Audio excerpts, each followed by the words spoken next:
Alhamdulillah,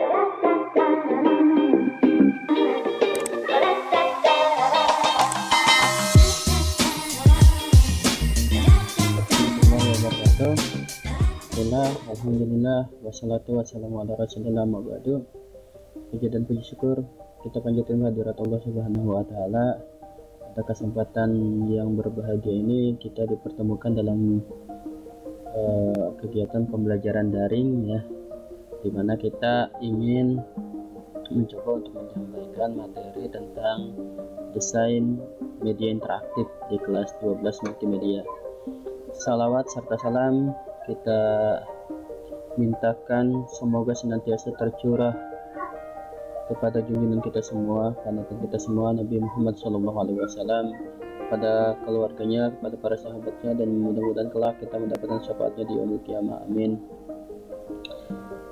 Anak-anakku peserta didik kelas 12 MM SMK PGRI 1 Bantar, perkenalkan nama Bapak Sadi Mulyana ya. Alhamdulillah pada semester baru ini Bapak diberikan kesempatan untuk bertemu kalian ya, dalam pelajaran desain multimedia interaktif. Sebelumnya mungkin kita belum pernah bertemu karena waktu di kelas 11 kita sudah dipisahkan oleh prakerin, dan juga ketika mau masuk kita ada wabah corona. Oleh karenanya Bapak ucapkan salam hangat perkenalan ya. Semoga kita bisa bekerja sama dalam kegiatan belajar dan pembelajaran, dan kalian mendapatkan ilmu yang bermanfaat. Untuk materi yang kita pelajari itu adalah desain multimedia interaktif. Nah, Bapak di sini akan memberikan sebuah contoh ya, desain multimedia interaktif yang sederhana ya, supaya kalian mendapatkan gambaran. Jadi salah satu contoh desain multimedia interaktif itu yaitu ada media pembelajaran interaktif. Yang kalian saksikan ini itu sudah termasuk media interaktif ya, dimana di sini ada sebuah PowerPoint, ada tombol ya yang kita bisa memilih, misalkan ada tujuan pembelajaran ya, kita bisa balik lagi ke materi ya, atau kita bisa balik lagi ke tugas. Nah, ya ini ada ada kontrol dari pengguna yang dia bisa memilih informasi mana saja yang ingin dia dapatkan. Oke, kita mulai ya belajar ya, karena kira cukup untuk perkenalan. Kita mulai dari tujuan pembelajaran ya. Apa sih yang kita harapkan setelah melakukan pembelajaran secara daring yang kita lakukan saat ini? Yang pertama ya, siswa dapat memahami pengertian multimedia dengan baik. Jadi meskipun adik-adik atau teman-teman ini sudah pernah belajar dari multimedia dari kelas 10, kelas 11, dan sekarang di kelas 12, tentunya tidak ada salahnya kita mengingat kembali apa yang dimaksud dengan multimedia. Yang kedua, siswa dapat memahami pengertian, komponen, dan klasifikasi dan fungsi multimedia interaktif dengan baik ya. Ada salah ketik di sini.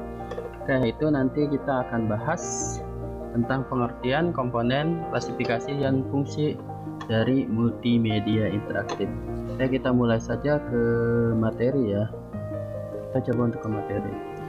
Nah, uraian materi ini nanti Bapak bagi dua, ada tentang multimedia, ada tentang multimedia interaktif.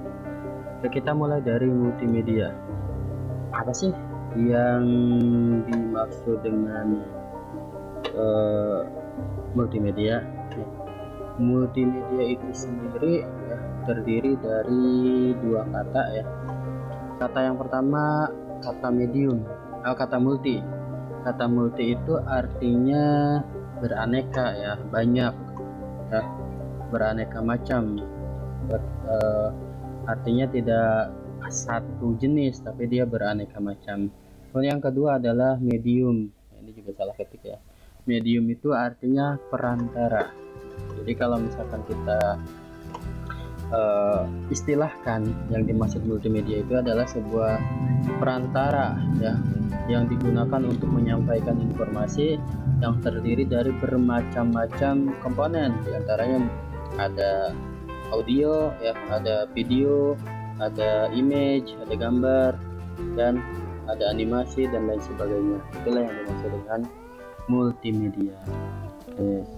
Nah, kita kembali ke uraian materi, lalu kita masuk ke multimedia interaktif ya. Multimedia interaktif itu dinamakan atau kita pahami di sini pemanfaatan komputer untuk menggabungkan teks, audio, video, dan animasi yang dapat membuat si pengguna dapat menggunakan secara baik melalui web atau media interaktif. Nah, jadi ya, yang dimaksud dengan multimedia interaktif itu ya, bahwasanya penggunaan audio, video, animasi, dan lain sebagainya itu digunakan dalam atau digabungkan dalam suatu produk multimedia, di mana nantinya si pengguna itu ya, contoh Bapak ya sedang menggunakan sebuah konten multimedia, itu bisa berinteraksi dengan dengan produk multimedianya itu. Karena ya di sini contohnya ya, di sini kita bisa menentukan apakah kita mau ke uraian atau mau ke materi dan lain sebagainya ya. Nah, ini jadi disinilah yang disebut dengan multimedia interaktif, di mana si pengguna bisa berinteraksi dengan konten atau produk multimedia itu sendiri. Oke ya, kita lanjut ke materi apa saja sih yang akan akan kita bahas ya. Kita mulai yang pertama, mulai dari klasifikasi multimedia. Oke. Multimedia itu dibedakan berdasarkan jenisnya, itu menjadi dua ya. Ada multimedia linear dan ada multimedia non-linear. Apa sih multimedia linear? Ya, multimedia linear ini yaitu multimedia yang berjalan sendiri tanpa adanya kontrol dari pengguna ya. Tanpa adanya kontrol dari pengguna ini contoh yang kita punya televisi ya. Di televisi itu ya, meskipun kalau misalkan dalam satu channel ya, itu penyampaian informasi berjalan secara langsung sendiri ya, tanpa kita bisa mengontrol ya. Contoh misalkan kita sedang asik-asik nonton film ya, dengan film sinetron atau sinema ya, ternyata ada iklan ya, dan kita tidak bisa menginginkan si film itu terus berlanjut tanpa iklan. Itu namanya multimedia linear, karena kita tidak bisa mengontrolnya. Yang dimaksud tidak bisa mengontrol itu bukan berarti kita tidak bisa pindah channel ya. Kalau sudah pindah channel berarti itu bukan yang dimaksud kontrol dalam hal ini. Yang dimaksud tidak bisa mengontrol itu ketika di dalam channel itu. Jadi apa yang kita terima itu sudah disuguhkan dari stasiunnya tersendiri. Kemudian yang kedua ada multimedia non-linear atau hierarkial ya. Nah, disinilah yang multimedia interaktif itu berada, yaitu pengguna dapat mengontrol dan memilih materi yang ingin didapatkan dengan cara berkomunikasi melalui perangkat tersebut. Contohnya banyak ya, yang paling sederhana ini yang Bapak tampilkan. Jadi kita bisa kontrol ya materi yang mau diterima terlebih dahulu ya. Itu ada contoh-contoh yang lain, misalkan ada CD profile sekolah ya, dimana dia terdiri dari menu-menu yang bisa kita pilih ya, mana yang ingin kita capai informasinya. Oke ya. Yang selanjutnya, multimedia juga dibagi berdasarkan prosesnya ya. Berdasarkan prosesnya ada multimedia content production dan multimedia communication ya. Multimedia content production ini penggunaan dan penguasaan beberapa media untuk menyampaikan informasi atau menghasilkan produk multimedia. Jadi yang dimaksud content production ya ini ya, multimedia content production, di mana multimedia itu sudah berubah menjadi suatu produk ya. Ya, contohnya misalkan tadi ada profil perusahaan atau profil sekolah yang terdiri dari menu-menu dan lain sebagainya untuk menyampaikan informasi. Itu sudah berbentuk konten ya, bentuk atau produk multimedia. Adapun multimedia komunikasi ya, communication menggunakan media untuk mempublikasikan atau menyiarkan informasi material. Nah, di sini multimedia ini dalam bentuk penyiaran ya. Jadi bukan lagi sebuah produk ya, tapi dia berbentuk penyiaran, baik itu TV, radio, film, tutorial dan lain sebagainya. Nah, bukan dalam bentuk sebuah produk, tapi dalam bentuk penyiaran. Kita lanjutkan berdasarkan jaringannya. Jadi multimedia itu dibagi berdasarkan jaringannya. Ada multimedia interaktif online, ada multimedia interaktif offline ya. Ada daring, dalam jaringan, juga ada luring atau luar jaringan. Yang pertama yang online ya, jadi media yang cara penyampaiannya menggunakan suatu jaringan, misalkan pada jaringan internet ya. Kita bisa ambil contoh ya, kalau kita internetan di antara multimedia interaktif, misalkan ada jejaring sosial ya, itu termasuk ke multimedia yang interaktif dan disampaikan secara online ya. Yang kedua yaitu multimedia offline. Offline itu misalnya ketik juga ya, harusnya F-nya 2. Media yang cara penyampaiannya tanpa menggunakan jaringan ya, contohnya bisa menggunakan CD interaktif yang berisi profil perusahaan dan lain-lain ya. Jadi tidak diambil atau tidak disampaikan secara online, tapi secara offline ya, CD-nya diperjualbelikan dan lain sebagainya. Nah, kita kembali ke materi ya, itu tentang klasifikasi multimedia. Kemudian yang kedua ya, ada komponen multimedia. Apa sih yang disebut dengan komponen multimedia? Itu yaitu unsur-unsur yang nantinya akan digabungkan ke dalam multimedia itu sendiri. Yang pertama ada animasi. So, what is the meaning of the animation? Jadi animasi itu merupakan kumpulan gambar yang ditampilkan secara bergantian dan berurutan sehingga terlihat bergerak dan hidup. Bapak kasih contoh yang paling simpel yang biasa kita pernah praktekkan ya. Itu misalkan kita menggambar di pojokan kertas ya. Kita gambar semirip ayam-ayaman, ada badannya, ada kepalanya, sedang mematok sesuatu. Kita gambar berulang terus sambil semakin mendekat. Dan kemudian untuk cara melihatnya yaitu dengan digerakkan atau kertasnya ditarik repet itu, seperti itu. Jadi gambar ayam-ayaman tadi terlihat seolah bergerak. Nah, di sini ada contoh ya. Ini animation GIF ya. Sebetulnya ini animation GIF. Jadi cuma nantilah kita berikan contoh yang lebih spesifik ya tentang animasi. Yang kedua adalah komponen multimedia yaitu audio. Jadi audio itu adalah segala sesuatu yang dapat didengar oleh indera pendengaran. Jadi bahwasanya pendengaran manusia itu mampu mendengar suara atau bunyi dengan rentang frekuensi tertentu. Nah, frekuensi itulah yang bisa didengar oleh manusia yang disebut kemudian audio. Adapun suara-suara atau bunyi-bunyi yang tidak terdengar oleh indera pendengaran manusia, maka itu bukan atau tidak disebut audio. Contoh misalkan suara pergerakan kaki semut ya, itu kita tidak bisa dengar ya, itu sebetulnya berbunyi.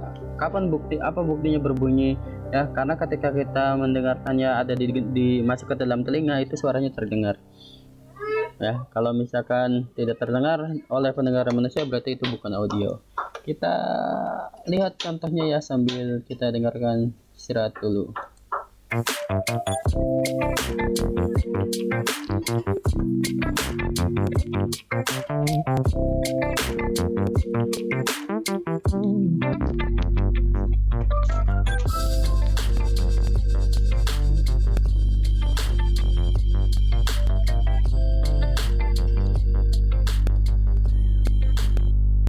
Oke ya, itu contoh ya. Kita lanjutkan komponen yang berikutnya, itu gambar ya. Kita semua sudah tahu bahwa gambar itu ya kumpulan dari titik-titik yang memiliki warna tertentu ya. yang digabungkan kemudian membentuk sesuatu, itu yang disebut dengan gambar. Nah, contohnya ini ya, ini ada gambar. Kemudian ada teks ya. Apa yang dimaksud dengan teks ya? Yang kalian lihat ini adalah teks. Definisinya adalah suatu artian yang berupa medium visual yang dipakai untuk mengartikan bahasa lisan. Jadi ini teks itu adalah simbol-simbol yang disepakati artinya ya, artian yang disepakati oleh masyarakat, bahwasanya simbol-simbol tersebut mendefinisikan bahasa lisan. Itu yang dimaksud dengan teks ya. Kita lanjutkan. Kemudian ada lagi video. Ya, video itu adalah gambar-gambar yang saling berurutan sehingga menimbulkan efek gerak yang dapat dilihat dan juga didengar ya. Nah, yang kalian saksikan ini adalah video pembelajaran ya. Jadi tidak perlu bingung lagi. Kita lanjutkan ke materi ya. Ada satu lagi materi, yaitu tentang fungsi multimedia. Oke, apa sih yang dimaksud dengan fungsi multimedia ya? Fungsi dapat diartikan juga manfaatnya ya dalam kehidupan kita. Yang pertama ya, beberapa fungsi dari multimedia interaktif diantaranya ada e-learning ya. E-learning itu adalah singkatan dari electronic learning atau electronic learning, dimana yang sedang kita lakukan itu termasuk adalah e-learning, pembelajaran secara elektronik ya. Kalian menggunakan video ya, menggunakan jaringan di dalam jaringan, baik melalui YouTube dan lain sebagainya, itu disebut dengan e-learning. Selanjutnya, komunikasi dalam bidang manajemen keuangan, komunikasi bisnis dan konsumen atau dikenal dengan e-commerce ya. Nah, e-commerce ini bisa kita saksikan ada situs-situs penjualan seperti ada Shopee, ada Bukalapak, ada blibli.com ya. Kemudian ada JDID. Nah, itu semua termasuk ke dalam e-commerce ya, electronical commerce.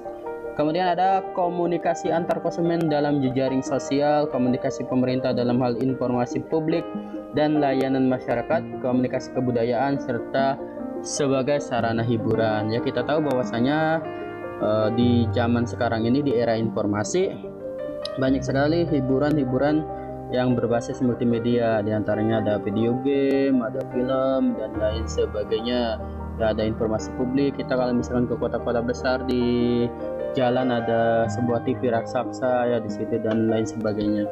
Kayak itu fungsi multimedia ya. Kemudian kita kembali ke menu utama ya, karena materinya sudah selesai ya. Kemudian Bapak ingin kalian melaksanakan tugas ya. Tugasnya itu adalah buatlah rangkuman dari video pembelajaran ini pada buku catatan ya. Foto dan kirimkan hasilnya ke nomor yang sudah tertera di situ ya. Itu nomor WA Bapak.